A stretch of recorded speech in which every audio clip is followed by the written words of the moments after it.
Every day, something dramatic happens in the Caribbean that affects our lives. We'll give you the details. We'll give you the facts on Caribbean Perspective with Eddie Frederick. Here's Eddie Frederick. So glad you can join us. Fixed rate for regional roaming charges agreed upon. This story takes the lead in today's edition of Caribbean Perspective for Friday, 25th February 2022. Details when we return. Hubbard's Motor Department Mount Gay and Hubbard's Tire Bay, located at the Building Supplies Compound in Grand Anse, are reminding the motoring public that another round for licensing and inspection has begun. Just arrived on new shipments of quality furrowed and torque tires to fit all makes and models of vehicles at competitive pricing. Shop early to avoid the hassle of long lines. WhatsApp them on 473-405-5482. Hubbard's, quality service, affordable prices.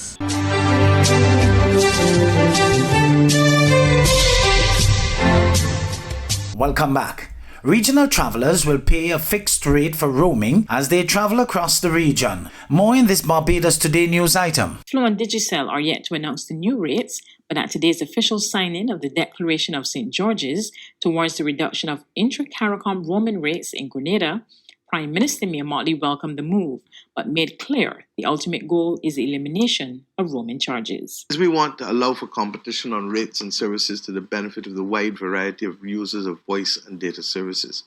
So we're not prescribing one way in which costs will fall and be capped. Today, we sign a commitment that you, our people, will see new roaming packages for citizens of our CARICOM countries over the coming days and coming weeks. We want our citizens to feel it where it matters, in their pockets. We will closely monitor adherence to the commitments made today and follow through. We encourage consumer groups to do so as well. And we are, of course, prepared to take whatever action necessary to ensure that from today, our citizens can enjoy broader services and lower, more predictable and capped costs as we move towards that coveted single space and, indeed, my great dream, the elimination of roaming charges for our citizens in the Caribbean community. Under the deal, the parties have agreed on an implementation timeframe between the second and third quarter of this year to make the new rates a reality. Grenada's Prime Minister, Dr. Keith Mitchell, who has responsibility for telecommunications within CARICOM, said the agreement signals the beginning of new opportunities for the region, even as he too stressed the elimination of roaming charges. Our eyes are set firmly on the ultimate goal, which is to achieve total elimination of roaming charges through the entire CARICOM family.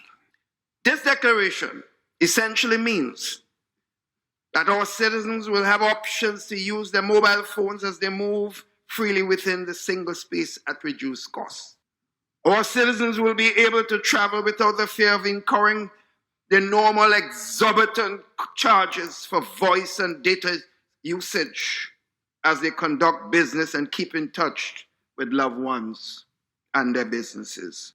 We firmly believe, therefore, that this critical reduction in roaming charges will help drive digital commerce, regional integration, and economic development, and will have an even greater impact when total elimination is achieved. Vice President for the South Caribbean at Cable and Wireless Communications, Curly Prescott, signaled his company's support for the arrangement and pledged that the new single rate will be revealed soon. We at Cable and Wireless are therefore pleased to share that we have taken this first transformational step to provide our valued CARICOM customers with significantly reduced roaming packages across the region, which deliver simple, consistent, and transparent rates, an overall reduction in customers' charges, and will eliminate the shock of receiving exorbitant bills. We will start to promote these in our markets in the coming weeks and months. Meanwhile, Digicel's Director of Government Affairs, Kyron Mulvey, says his company also expects to have its roaming rates in place within a month. He described the signing of the agreement as a very significant event for the Caribbean. And today represents a significant initial milestone again on the roadway towards achieving a single ICT Caribbean space that is so vitally important, not just for the social aspects of the economy and peoples of the Caribbean, but for their economic development as well. I'd like to think it's a new dawn for us in terms of cooperation, in terms of working together to achieve greater understandings between us. A team from the Organization for Economic Cooperation and Development, the OECD, is due to visit Barbados in April to conduct an on-site inspection to review government's efforts aimed at being removed from the watchdog's grey list. Word of this from Senior Government Minister Carrie Simmons, who is also the Minister of Business Development. Speaking on the Appropriations Bill 2022 in Parliament today, Simmons made clear that Barbados has fulfilled all its requirements and he's anxiously awaiting the overdue inspection, which was delayed because of the COVID-19 pandemic. I have indicated to the Director of International Business, and he has in turn directed to the attention of the OECD Barbados's desire to dispense with this matter as quickly as possible. And quite frankly, sir, our unhappiness that we are dealing in a virtual world and in a virtual space very often, but we still have to treat to a question of physical presence for an inspection, which, if it does not take place, has serious consequences for the reputation of this country. And it cannot and will not be that Barbados's reputation is tarnished as a result of inspectors not being able to come here, because that is no fault of ours. The reputational hit, however, will be ours, and that is a very candid conversation we've had to have with that level of authority.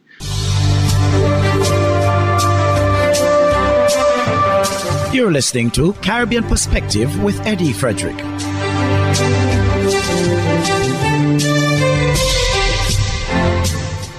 Over in St. Lucia, in his first independence address, Prime Minister Philip J. Pear called for unity among the nation's citizens and an end to tribal politics, as well as violence that is currently plaguing the country. Zane Romulus of the DBS News World reports. Acknowledging the political divide that currently grips the nation, Prime Minister Philip Pear used the platform of his inaugural independence address to call for bridging of this gap. What has been observed over the past years is the continuity of election-like campaigning even after an election has concluded. Also, support for an administration's policies seems to not be based on merit, but rather on support for the party in office. If St. Lucia is to succeed, these differences will need to be put aside, says Prime Minister Pear. A half-successful St. Lucia is a totally unsuccessful St. Lucia. If we spend our time making war against one another on the basis of party differences, we will ultimately destroy and consequently the future of our children. I will do my utmost to bring all St. Lucians together as one family. As he spoke on the issue of gun violence, the Prime Minister stressed the need for each citizen to recognize that their well-being is tied to that of others. Recently, we have witnessed an unacceptable increase in criminal activity, mainly gun-related homicides, causing unnecessary pain and suffering to many. We must end that menace. We must build respect and care for each other. To do so, we must have a sense of self and a sense of identity, celebrating each human life, acknowledging the worth of every human being, calls for strong public education, more equity in the distribution of wealth. However, there must be an observance of the laws of the land, and the police will be expected to do their duty in causing a reduction in crime. As a small society, says the Prime Minister, a collaborative and cooperative agenda will ensure that everyone gets fair opportunities. For the DBS News World, I am Zane Romulus. Jamaica is set to hike its national minimum wage from $7,000 to $9,000 for a 40-hour work week. TVJ has more. The National Minimum Wage Advisory Commission submitted its report as far back as 2020 following consultations with stakeholders. But the Labour Minister, Carl Samuda, says at that time the pandemic was raging and the people were losing jobs. So with the country now on the path to economic recovery, Mr. Samuda says the government is now in a position to grant an increase in the minimum wage. Come April 1, the national minimum wage will move from $7,000 to $9,000 per 40-hour work week, a 28.5% increase. The minimum wage for industrial security guards will increase from $9,700 to $10,500 per 40-hour work week. There will also be an increase in the allowances payable to industrial security guards. Firearm premium allowance will be increased from $48 to $51.95 per hour. The dog handlers premium allowance will be increased from $33 to $35.72 per hour. Life insurance coverage with double indemnity protection and dismemberment coverage will also increase from $2.75 million to $2.976 million. It's been roughly a year since the National Minimum Wage Advisory Commission recommended the increase, and since then there have been renewed concerns about inflation. The Statistical Institute of Jamaica Statin said point-to-point inflation was 9.7% for the 12 months up to January this year. The Labour Minister says in the face of rising prices, the government has other support mechanisms for the most vulnerable. Still on Jamaica, the authorities there are overwhelmed by social media scams. Now, the police are intensifying measures to clamp down on job and business scams in the island. This after scores of Jamaicans have been swindled out of thousands of dollars as they desperately seeked a financial lifeline during the pandemic. Kalisha Williams addresses the issue in part 2 of a Primetime News in Focus, social media scam. Friend or fraud? On social media, it's hard to tell the difference. Especially since the pandemic, the space has become a gold mine for scams. It was really hard to accept the fact that scams. In the United States, 95,000 people reported about $770 million in losses to fraud initiated on social media platforms in 2021. Here in Jamaica, since the pandemic, we have been getting a lot of those complaints. And in fact, we have had about 50 or so complaints since the pandemic. And may I just say that this is just what CTOC has recorded. The divisions, or the 19 geographic divisions, would have recorded quite a bit more. ACP Anthony McLaughlin heads the JCF's Counterterrorism and Organized Crime Investigations Branch. He explained that since the pandemic, fake farm work job recruitments have been on the rise on social media, and persons in rural areas are the main victims. If you are going to do business with these persons, if these persons advertise their services that they can get jobs overseas, contact the Ministry of Labor. And in many instances, this is not done. So they see the advertisement, they jump at it, they find the money, and they pay. And once they pay, then that's it. And the police have been strategizing to clamp down on social media scammers since the pandemic. ACP McLaughlin pointed out that several persons have been arrested and charged. We keep killing each other every day for some frivolous reasons. And to take away from those investigations, our cybercrimes unit is very, very overwhelmed with these cybercrime issues. He stressed that Instagram is the platform of choice for scammers. Conveniently located in the Grand Ann Shopping Center, for over 40 years, Food Fair has provided quality service at affordable prices. Now, grocery shopping is made easier and more convenient from the Food Fair web store. Hey, babe.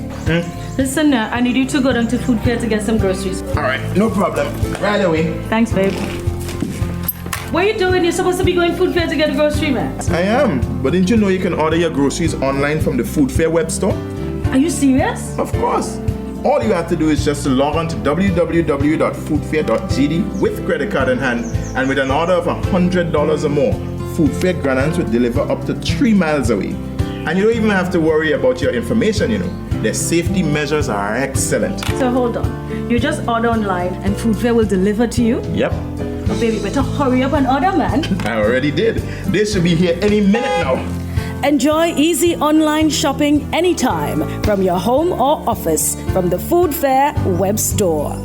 Food Fair, where you can fill your baskets without emptying your pockets.